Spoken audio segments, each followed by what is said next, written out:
All right, we got, sorry about that. Brandon Vu, 23 years old, 138 pound, 0.6 weigh-in, 5'8", 69-inch reach. Then we got Louis Banda, 28 years old, 140 pound weigh-in, 5'11", 72-inch reach. Let's hand it off to Wayne. Ladies and gentlemen, the following contest, brought to you by SheathUnderwear.com, is scheduled for 3 rounds in the Fury Amateur Series Bantamweight Division. Introducing to you first, fighting out of the blue corner, representing FSMMA. This freestyle fighter stands 5 feet, 8 inches tall, and he weighed in at 138.6 pounds. Fighting out of Katy, Texas, today he looks for his first win as an amateur. Here is Brandon Vu. And introducing his opponent across the cage, fighting out of the red corner, representing Artistry Jiu-Jitsu. This mixed martial artist stands 5 feet, 11 inches tall, and he weighed in at 140 pounds. Fighting out of Houston, Texas, today he too seeks his first win as an amateur. This is Luis Banda. Your referee in charge of the action, Jeff Rexroad.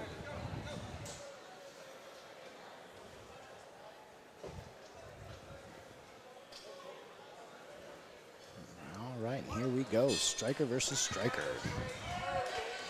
It's funny, I talked to both these guys. They're both looking for the same finish, so let's see how that fares. What finish are they looking for? They're both looking for a second round TKO. Oh, all right, cool. Notice Vu already switching his stance a little bit. I like to see patience in the beginning. Yeah, and these guys are kind of finding their range. Vu standing with a maybe more like traditional style martial arts stance. Rear hand kind of open, ready to parry. Lead hand floating, stance switching. Oh, huge high kick from Banda. Banda is staying very patient. You can see he's very taking his time, looking for the movement, really gauging distance. That's that patience that's key. You don't want to get started too early.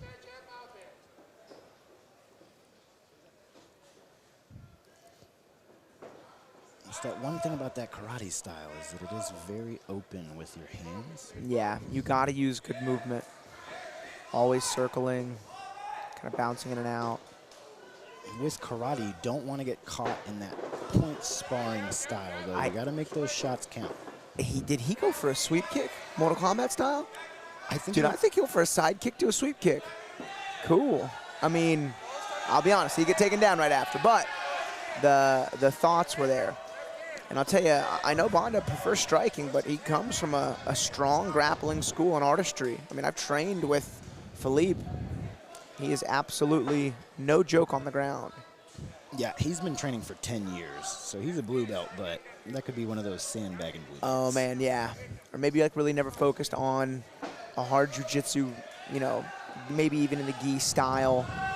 So, yeah, I mean, there's plenty of, like, the guys in the UFC who are blue and purple belts who would, you know, absolutely, in MMA, give some black belts some trouble. Yes. Good get up there from Vu, and he's going to turn that left arm into a whizzer, and there it is.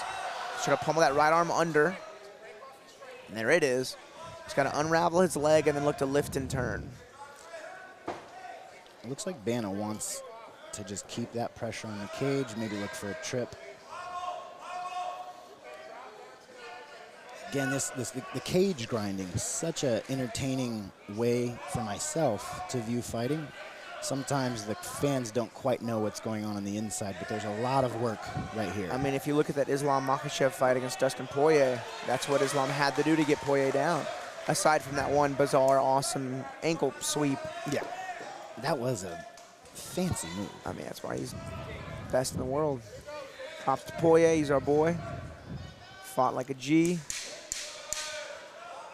Honor to share the locker room with him. It was nice to meet him. Super cool guy.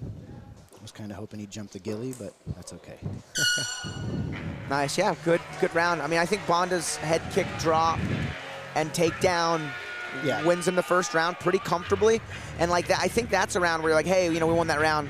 Get over it though, we got a more fight to go. And then if you're a Vu's corner, like, all right, you know, we lost that round, but we still got 2 more to win. So, you know, this fight is not out of our hands. you see the patience in Banda. So you're assuming his coaches are saying, hey, let's stick to what we're doing. Oh, yeah. Keep your hands up. It's one of the funnest things as a coach when you get to go to the corner and say, let's change nothing, do exactly what you were doing. Yeah. Specific fighter comes to mind when I think about that. Oh, yeah, our boy Ricky Tercios. He's fighting actually on Saturday in the KFC Yum Center in Louisville, Kentucky.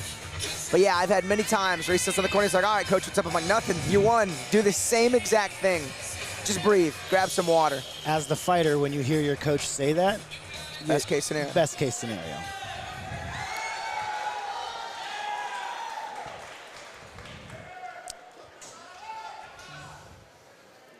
Talking to Banda earlier, he is a super fan of the Diaz brothers, so he said there may be a Diaz slap at some point in this fight. Oh, hey, okay. He definitely has the range and length for it. It's a little quicker of an opening here from Vu. The only bad thing about the slap, I mean, it's cool, but if you can slap him, you can punch him. Right. That's what the karate style with the point sparring. You gotta put those shots and power on them. Otherwise, you're just touching and touching. Or you know, you can like slap a kick, and then nuke a high kick or something. Just kind of change the tempo and rhythm.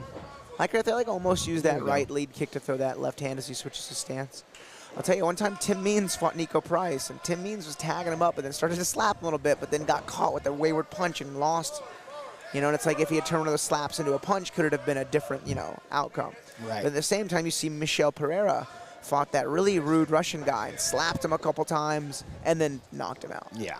The other thing is about the Diaz brothers is they have so much respect. They can throw those hands out there like that because most people don't want to step in on them. Yeah, yeah. I'd like to see Vu's hands get a little bit higher and enter in a little bit more on the combinations. And again, Banda is just staying very patient. Another high kick. Just from, you can tell he's just really taking his time, really viewing all of the movement of Vu.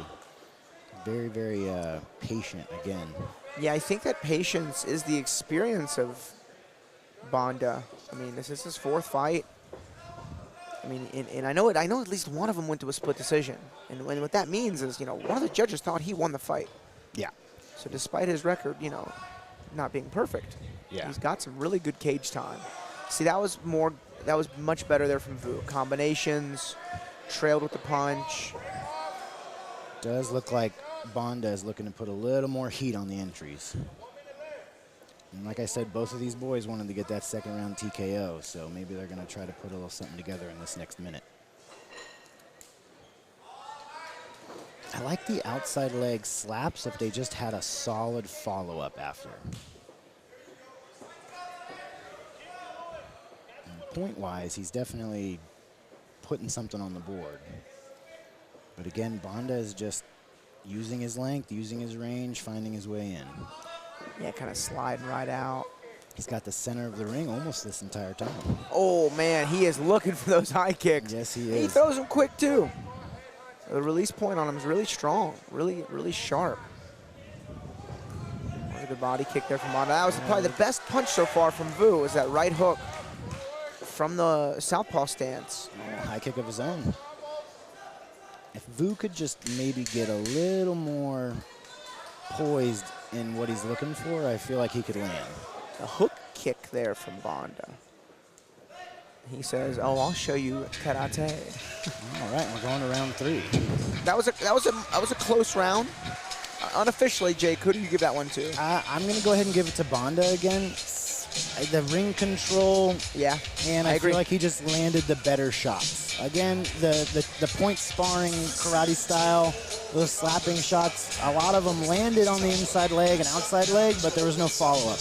I don't know that was causing Banda to change his style, stance, or even take any damage. And that's what we're looking for in these scenarios, is what is causing damage, what is breaking the fighter down slowly. Those are the high kicks there, Banda. We're seeing in the replay. Nice little jab, jab, cross. That high kick.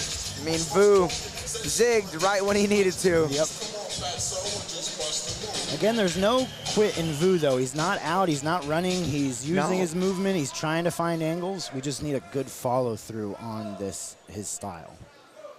I mean, he's 100% in this to win it. It's just he's not quite able to find these big shots. He did use his kicks in round 2 to set up some big punches. It's always enjoyable to see these amateurs in the 3rd round.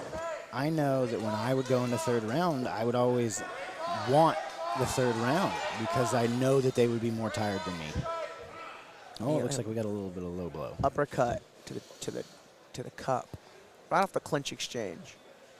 It's a rare one. Sometimes you'll see guys throw straight rights and somebody will like deflect with their elbow and it'll ricochet the punch into the cup. That happens in boxing a lot, oddly enough. Yeah. But you don't see uppercuts to the cup from a clinch entry that often. I mean, I'll take a punch over a kick any day. True. Very true. You know, honestly, in fights, I think I've only ever been kneed below the belt. Never hard kicked, so. That's good. Another good straight right there from Banda. See, that was a good kick, punch, punch entry there from Vu. Oy, that was a good entry from Banda. Right underneath the punch, ducked under. All right, Banda's got his hands connected, but Vu's got a potential ghillie. Yeah, Banda's got to go cross body. Notice Banda's left leg. If he can get it over the toes, if he can get his left knee under the calf, yeah, he's got it. Nice. I mean, he's pretty much out of this guillotine. It'll be uncomfortable, but it's not going to choke him to sleep. And now the hands are apart, and Yeah. the guillotine is gone. It's one thing about if you're going to jump the ghillie, you got to get those legs to work. Yeah, you can't do it defensively. I know, like, they shoot, and you're almost countering, but you got to turn it into offense. Like, and what I mean is you have to be the one dictating where the position goes next.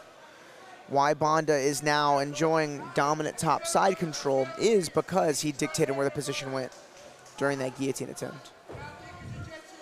We're halfway through on this 3rd round. Vu's on the bottom, looking to make his way up. He's making the right moves, getting his whizzer, fighting the grip, stuffing the head. This is what he needs to do to get up.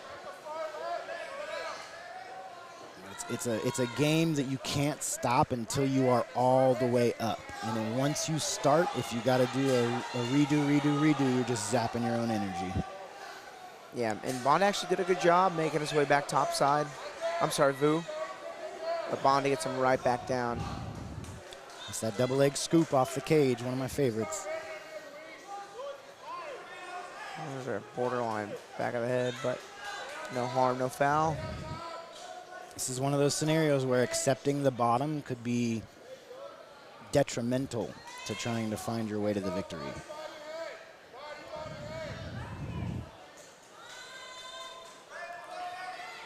What do you think, Alex? Should he be peppering small shots or framing? On bottom, I mean, he needs to work his way up. It's going to be tough. I mean, there's not a lot of time left. It's late in the 3rd. Banda is not looking to squander this lead, so you know he's pressuring in super tight. Banda knows he's got the win in the bag, so he's going to take few risks. Banda advances to full mount. Yeah.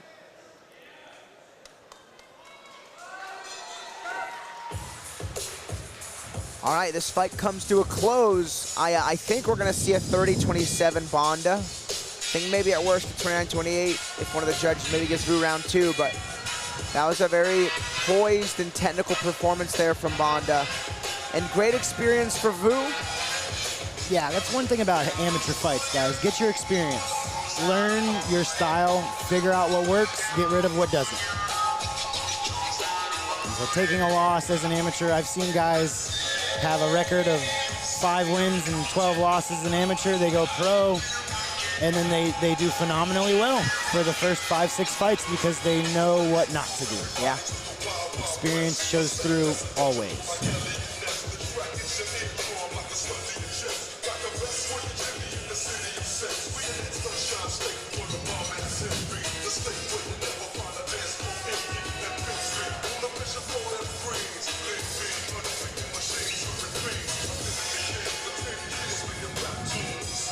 A hard-fought 3 rounds. You can see a lot of these highlights. That was another good high kick there from Banda. I really think it was just the quality of strikes from Banda in terms of doing damage. And then naturally some of the wrestling from Banda. That was kind of the change in He the also fight. maintained the center of the ring the entire fight. That is a big factor. Now let's hand it off to Wayne.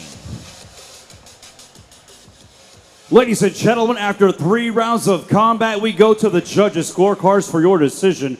Brought to you by Live Oak, Texas Vodka. Judge Ryan Thompson scores the fight 30-27, Banda. Judge Danielle Guevara scores the fight 29-28, Vu. And Judge Ramsey Ishak scores the fight 29-28, declaring your winner by split decision, Luis Banda. That's interesting. I'm wondering if they